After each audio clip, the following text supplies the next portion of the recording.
Padres and the D-backs as well. Fernando Tatis Jr. is going to be making his return. We'll get to that in a second. But the big news here is Madison Bumgarner DFA'd. Entered this season, $37 million left on his deal, but so far he's got an ERA plus of 80. It's been an absolute disaster for Mad Bum. I remember when this deal got signed, Alex, you go, he's one of the great postseason pitchers of his era. He was remarkable at the Giants. It's going to be a great signing. It's less than $20 million a season, and yet it just hasn't worked out. 6.48, 4.67, 4.88, and this year ERA north of 10.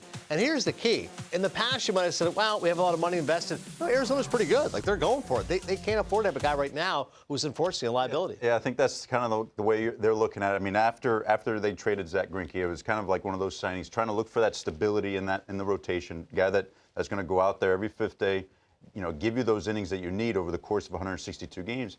And it just hasn't really worked out for Mad Bum over the course of the first few years of this contract. And like you were saying, I mean, it's at a point now for Arizona. They're competitive. They have a good nucleus of guys on that team.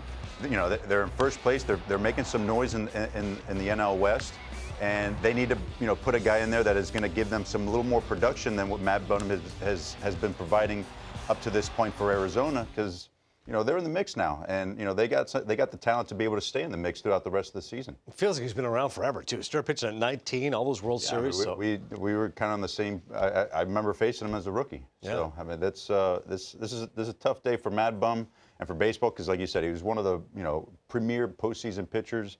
Incredible run with the Giants, obviously, but and we'll see if someone else ends up giving him another shot. Yeah, I'm curious if he does resurface, if he gets a deal somewhere else.